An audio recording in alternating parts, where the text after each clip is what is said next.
चलिए, तो हम लोग रेडियो सक्रियता के एक लास्ट टॉपिक है और उसमें पढ़ रहे हैं नाभिकीय विखंडन। और नाभिकीय विखंडन जो हम कंट्रोल यानी नियंत्रित द्वारा करेंगे वो मशीन, वो डिवाइस का नाम है न्यूक्लियर रिएक्टर। तो आज हम लोग डिटेल से इस लेक्चर में बात करेंगे न्यूक्लियर रिएक्टर के बारे में। तो न्यूक्लियर रिएक्टर क्या है? तो न्यूक्लियर रिएक्टर और न्यूक्लियर रिएक्टर के कितने पार्ट होते हैं उस एक एक पार्ट के बारे में जानेंगे। और पार्ट ही नहीं बल्कि न्यूक्लियर रिएक्टर कैसे काम करती है उसकी वर्किंग को भी जानेंगे। तो आप लोग बने रहिए और हम लोग स्टार्ट करते हैं नाभिकीय रिएक्टर के बारे में। स्टार्ट। चलिए, तो नाभिकीय रिएक्टर है क्या सर? तो नाभिकीय रिएक्टर जो है छोटे एक यंत्र है। नाभिकीय रिएक्टर क्या बच्चों? यस, ये एक प्रकार का डिवाइस है। एक प्रकार का क्या है बच्चों? यस, यंत्र है यानी मशीन है यानी डिवाइस है जो काम क्या करता है? काम क्या करता? तो ये क्या करता है? उष्मीय ऊर्जा को विद्युत ऊर्जा में, कौन ऊर्जा में? विद्युत ऊर्जा में बदलने का काम करता है।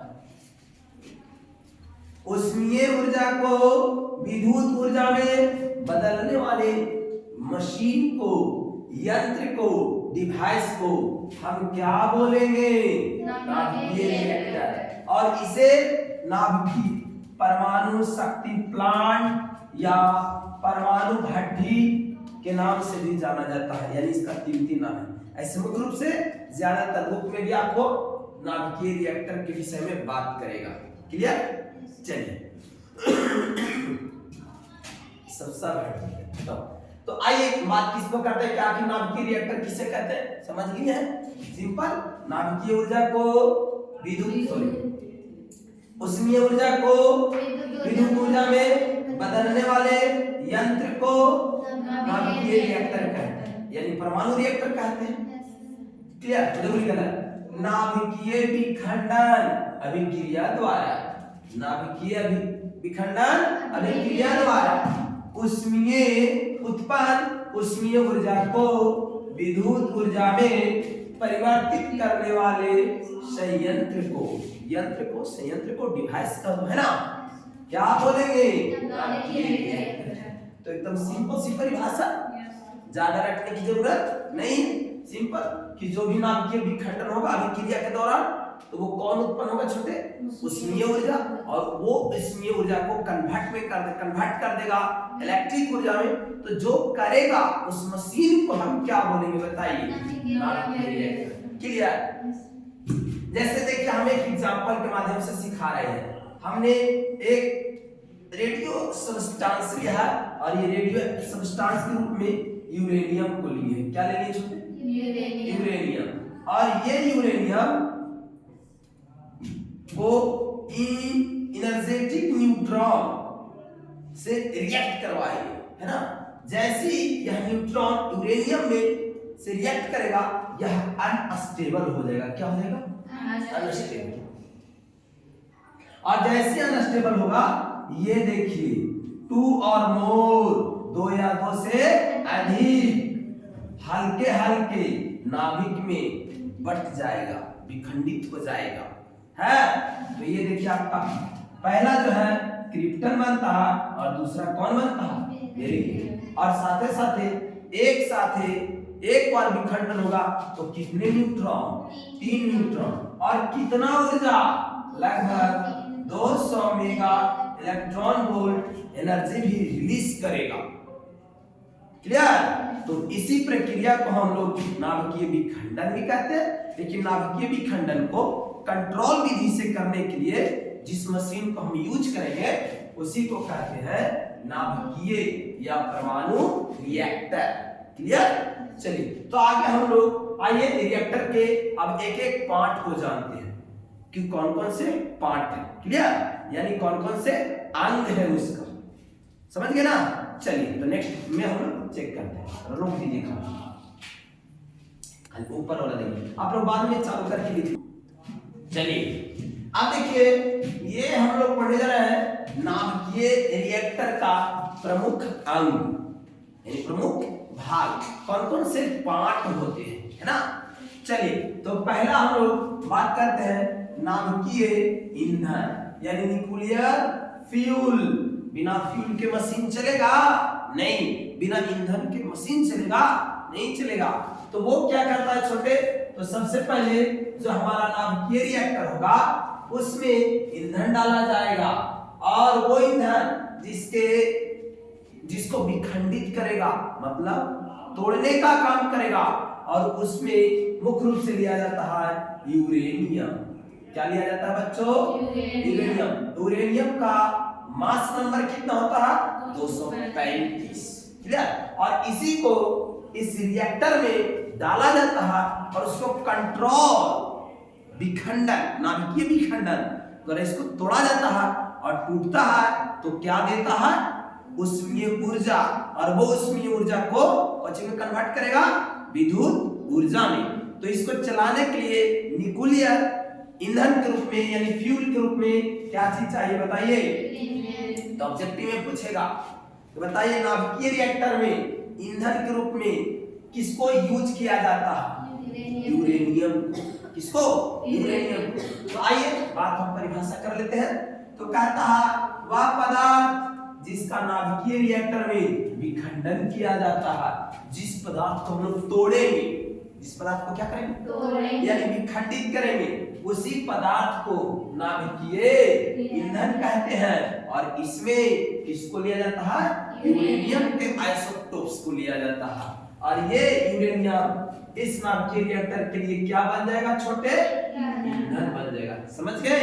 चलिए अब हम अगले पार्ट की ओर बढ़ते हैं और दूसरा पार्ट है बस एकदम सिंपल है, ये रुकना नहीं अभी मिल तो नहीं छोटा 5 नंबर। चलिए और अब हम लोग दूसरे नाभिकीय रिएक्टर के दूसरा अंग है, दूसरा पार्ट है मंदक। दूसरा पार्ट क्या है बच्चों? मंदक। आइए मंदक के बारे में हम लोग जानते हैं। होता क्या है कि जैसी नाभिकीय रिएक्टर में यूरेनियम को डाला जाता है तो वो फटाफट टूटना शुरू हो जाता है। तो इस प्रकार से अगर टूटते चला जाएगा तो उसमें ऊर्जा काफी ज्यादा निर्माण हो जाएगा। तो इसलिए नाभिकीय रिएक्टर का काम है कि कंट्रोल के साथ उसको तोड़ा जाए, जितनी आपकी आवश्यकता है उसी के अनुसार तोड़ा जाए। इसीलिए न्यूक्लियर रिएक्टर डिवाइस को यूज किया जाता है। तो न्यूक्लियर रिएक्टर में एक दूसरा पार्ट है जिसको हम लोग कहते हैं मंदक। मॉडरेटर। मॉडरेटर क्या करता है छोटे? ये देखिए आपका मॉडरेटर, यहां देखिए ये क्या है? यही है आपका डिवाइस। देखिए आपको समझाते हैं अच्छे से, ठीक। ये आपको जो दिखाई दे रहा है ये फिगर, ये कोई और नहीं बल्कि क्या है? मॉडरेटर। और मॉडरेटर में दो चीज को यूज किया जाता है। पहला ग्रेफाइट की छड़ और नहीं तो हम लोग लेंगे भारी जल जिसको हम लोग कहते हैं D2O। क्लियर। और उसको डाला जाता। अच्छा काहे डाला जाता है? नाम से पता चल रहा है मंदक। क्या है? यानी उसकी गति को स्लो करने के लिए, जो रफ्तार बढ़ जाता है न्यूट्रॉन को तोड़ने की, उसकी गति को उसी गति को धीमा करने के लिए नाभिकीय रिएक्टर में किसको डाला जाता है? ग्रेफाइट की छड़ या भारी जल को। और यही कहलाता है क्या? मंदक। तो आइए मंदक के बारे में जानते हैं। कहता है वे पदार्थ जो नाभिकीय विखंडन में उत्पन्न होने वाले, एक बार विखंडन होगा कई न्यूट्रॉन और फिर सोचो तीनों रिएक्ट करेगा तो 3 तिहाई 9, फिर 9 तिया 27 और 27 तिया 81। बताओ कितनी गति बढ़ जाएगी तोड़ने का, पता चल रहा है? तो इससे उसको स्लो करता है। इसलिए कहता है न्यूट्रॉनों की गति को कम करने में प्रयोग में लाया जाता है। और जिसको लाया जाएगा गति कम करने के लिए न्यूट्रॉन को, वो पदार्थ क्या कहलाएगा? और इसमें ऑब्जेक्टिव याद रखिएगा, मंदक के रूप में नाभिकीय रिएक्टर में किसको यूज किया जाता है? तो ग्रेफाइट की छड़ और नहीं तो आप यूज करेंगे किसको, भारी जल, मंदक के रूप में प्रयोग किए जाते हैं। क्लियर। और ये देखिए आपको पूरा ये आपको न्यूक्लियर रिएक्टर डिवाइस है और इसको हम लोग समझते हैं। ये देखिए क्या है छोटे, अभी आपको पहला बताया, इसमें पहले ये पूरा डिवाइस देखिए, ये देखिए पूरा डिवाइस जो बना हुआ है इसको कहते हैं हम लोग रिएक्टर। पूरा नाम है नाभिकीय रिएक्टर, जिसको हम लोग रिएक्टर कहेंगे। और ये जो बन रहा है ये देख रहे हैं ये पूरा, ये इसको कहा जाता प्रेशर वेसल। ये पूरा टंकी के जैसा ये, और इसमें ये देखिए ये जो आपको ब्लू ब्लू दिखाई दे रहा है, दिख रहा है, ये जो है यही आपका यूरेनियम है। और यूरेनियम इसमें किस लिए डाला जाता है, ईंधन के लिए, ईंधन में, बिल्कुल।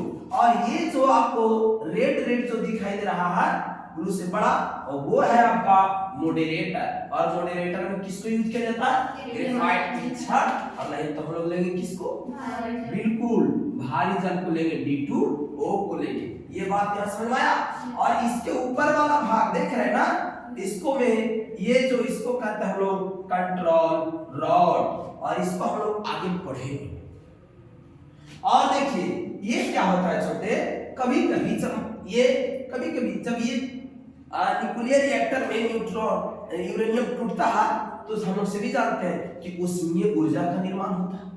और वो उसमें ऊर्जा देखिए यहाँ पर ये स्टीम है, इसी में ये जो है इसमें डाला गया है क्या चीज बताओ, कूलांट। किस क्या चीज लिया जाता है, कूलांट। कूलांट मतलब होता है ठंडक पदार्थ, जो हीट को, जो उसमें ऊर्जा जो उत्पन्न करता है उसको क्या करेगा, बिल्कुल। और यहां से देखिए ये जैसी हीट होगा, समझिएगा इसमें आपको क्या चीज डाला गया है बताओ, बिल्कुल। और यहां से वाटर जैसे ये हीट देगा, वाटर हाई टेम्परेचर पर क्या करेगा, खोलना शुरू करेगा और क्या बनाएगा बताओ, स्टीम। और ये स्टीम बाहर जाएगा, वाष्प, और वहां से वाष्प इंजन मशीन चलेगा। और वो वाष्प इंजन क्या करेगा बताइए, वो क्या करेगा,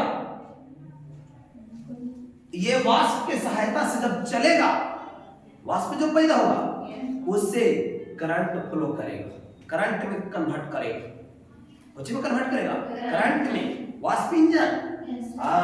चलिए, और ये है आपका कूलांट, ये देख रहे हैं ना, सर्कुलेटिंग कूलांट है। सर्कुलेटिंग कूलांट मतलब ये जो है यहाँ से छोटे पानी आएगा जाएगा, आएगा जाएगा, ताकि यहाँ से वाटर अत्यधिक हीट ना हो जाए, चेंज होते रहेगा और स्टीम बनते रहेगा, बाहर निकलते रहेगा। और ये बाहर से दिया जा रहा है वाटर को, बाहर से दिया जा रहा है वाटर को, किसमें दिया जा रहा है छोटे, न्यूक्लियर रिएक्टर में।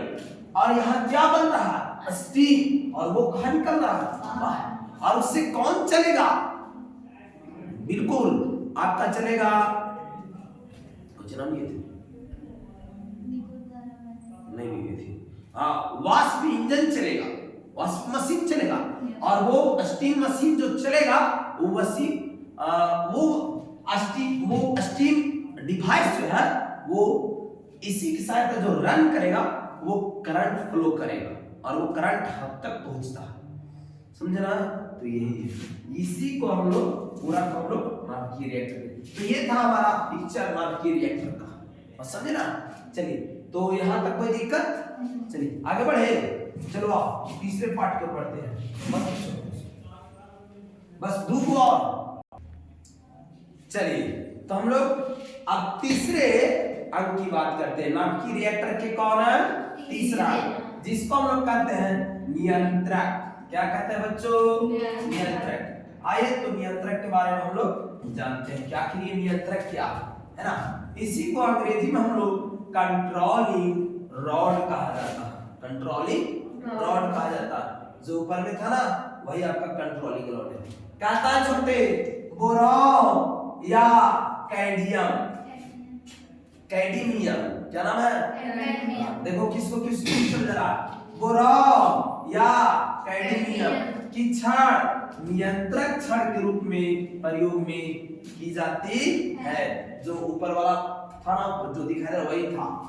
ये दोनों धातुएं, ध्यान दीजिएगा, ये दोनों धातुएं, चाहे बोरॉन हो या कैडमियम हो, ये दोनों धातु न्यूट्रॉन की अच्छा अवशोषक है। यानी कि अवशोषक है मतलब एक बार नाभिकीय विखंडन होगा, कई न्यूट्रॉन रिलीज करेगा, 3 न्यूट्रॉन। और अगर कोई न्यूट्रॉन को अवशोष कर लिया, अब्सॉर्ब कर लिया, तो न्यूट्रॉन बचेगा नहीं बचेगा, तो फिर आगे की गति जो है स्लो हो जाएगा, कम हो जाएगा। और इस प्रकार से ये नियंत्रक कंट्रोल करेगा। किसको कंट्रोल करेगा? हाँ, नाभिकीय विखंडन को कंट्रोल करेगा। किसको जी? नाभिकीय विखंडन को। तो देखना तो जाएगा। और ये देख, कहता है जो न्यूट्रॉनों को अवशोषित कर लेती है, न्यूट्रॉन को कुछ कर लेता है, कौन करता है अवशोषित? बताइए। बोरॉन या कैडमियम की छड़ जो लगा रहता है नाभिकीय रिएक्टर में, वो क्या कर लेता है? अवशोषित कर लेता है। किसको कर लेता है? न्यूट्रॉन को कर लेता है। कहता है जिससे अवशोषित न्यूट्रॉन विखंडन प्रक्रिया में भाग ले पाते हैं। बिल्कुल, अवशोषित न्यूट्रॉन विखंडन प्रक्रिया में भाग ले पाते हैं, यानी कि जो है वही भाग लेते हैं। इसके बाद कहता है ये छड़े, इस और बात नहीं, ये छड़े ग्रेफाइट के ब्लॉक में निश्चित स्थान पर यूरेनियम की तरह धसी रहती है। और इन छड़ों को यूरेनियम 235 को दो कोर के बीच अंतर और एवं बाहर सरकाकर विखंडन क्रिया की गति को बढ़ाया या घटाया जा सकता। इसको ऊपर या नीचे खींच करके इसकी गति को बढ़ा सकते हैं या तो घटा सकते हैं। यानी जो ऊपर रहता है, अगर ऊपर लेके चल गए तो स्पेस ज्यादा मिलेगा, ऐसा अवस्था में घटना ज्यादा होगा। और नीचे दबा देंगे तो रॉड ज्यादा चला जाएगा बोरॉन और कैडमियम का, ऐसा अवस्था में न्यूट्रॉन को ज्यादा अवशोषण करेगा और ऐसा अवस्था में विखंडन तेजी से नहीं होगा। तो जब ऊपर कर देंगे तो विखंडन ज्यादा होगा, नीचे कर देंगे रिएक्टर के अंदर तो विखंडन कम होगा। समझ गए ना? ये था हमारा नियंत्रक यानी कंट्रोलिंग रॉड्स। क्लियर? चलो आगे बढ़ते हैं। चलिए, तो अब हम लोग नाभिकीय रिएक्टर के 5वां अंग, जिसको हम लोग शीतलक कहेंगे। क्या बोलेंगे? हाँ, जिसको हम लोग अंग्रेजी में कूलांट कहते हैं। क्या कहते हैं? कूलांट, जो मशीन को ठंडक रखने का काम करेगा। आइए बात करते हैं। कहता है नाभिकीय विखंडन क्रिया में अत्यधिक ऊर्जा मुक्त होती है। एक बार में कितना मेगा? 200 मेगा इलेक्ट्रॉन वोल्ट एक बार विखंडन होगा तो छोटे बताइए, विखंडित होते रहेगा, ऊर्जा रिलीज होते रहेगा। तो ये कहता मुक्त होती है। इसे अवशोषित करने के लिए जिस तरल पदार्थ का उपयोग किया जाता है, प्रयोग किया जाता है, उसी को शीतलक कहते हैं। यानी कि उष्मा को कम करने के लिए रिएक्टर में जो ठंडक पदार्थ को डाला जाएगा, तरल पदार्थ को, वही कहलाएगा शीतलक। और इसमें सुन लीजिएगा इंपॉर्टेंट ऑब्जेक्टिव के लिए बताओ, कहेगा नाभिकीय रिएक्टर में शीतलक में किसको यूज किया जाता है? तो बताओ, द्रवित सोडियम का। सोडियम जो द्रव अवस्था में रहता है उसको डाला जाता है न्यूक्लियर रिएक्टर में, और वो काम करता है किसके जैसा? शीतलक के जैसा काम करता है। आइए एक और लास्ट हम लोग बात कर लेते हैं और एक फोटो दिखा देंगे आप लोग को। नाभिकीय रिएक्टर लगेगा चिमनी भट्ठा चल रहा है, जैसे जहां पर अगर लगा रहेगा कल कारखाना इसका, बोलेगा बस चिमनी भट्ठा दे रहा। तो होता क्या, उसके चारों ओर से मोटी मोटी सीमेंट के दीवार लगा दिया जाता है, ताकि किसी प्रकार से उसके अंदर से जो है न्यूक्लियर रिएक्टर जो है वो विखंडित होकर बाहर ना आ जाए। अगर बाहर आ जाएगा तो जो काम कर रहे हैं वर्कर उनको नुकसान कर देगा। एक बार भोपाल में भोपाल त्रासदी के नाम से सुने होंगे, हाँ 10 क्लास में पढ़ा, जो है वर्कर काम कर रहे थे और किसी कारण से गैस रिसॉव हो गया और वहां पर जितने थे वर्कर, बहुत सारे वर्कर जो है श्वसन क्रिया के कारण उसकी बॉडी में गया और जहरीला गैस था। कैसा?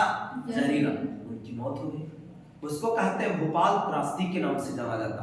तो ठीक उसी प्रकार से न्यूक्लियर रिएक्टर जो डिवाइस है उसको सेफ्टी रखने के लिए एक मोटी चारों तरफ से दीवार सीमेंट का बना दिया जाता और उसी को कहा जाता रक्षा कवच यानी सेफ्टी वॉल। सेफ्टी ठीक है, एलन है।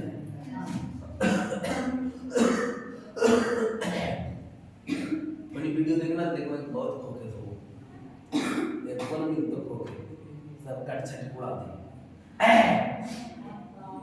तो नाभिकीय कवच यानी सेफ्टी वाल के बारे में जानते हैं। सेफ्टी वाल क्या है? तो ग्रेफाइट ब्लॉक के चारों ओर, ग्रेफाइट का जो ब्लॉक है उसके चारों ओर सोच के देखिए कितना 7 से 8 फीट मोटी कंक्रीट की दीवार बनी होती है। सोचिए 7 से 8 फीट मोटा, समझ में आ रहा है? जैसे हमारी मैक्सिमम हाइट 5.5। अब हम लोग से ज्यादा मोटा दीवार चौड़ाई में ले रहा है, लंबा नहीं कह रहा है, सोचिएगा। तो 7 से 8 फीट को चौड़ा और भी कौची की दीवार, तो कंक्रीट यानी सीमेंट का बना हुआ एकदम, जैसे पुल की ढलाई होता है ना, पुल का पाया रहता है जी, पूरा हैवी रहता। इस दीवार पर विकिरण अवशोषकों का मोटी परत चढ़ा दिया जाता है।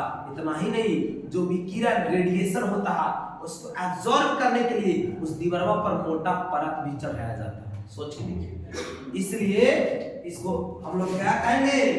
रक्षा कवच कहेंगे।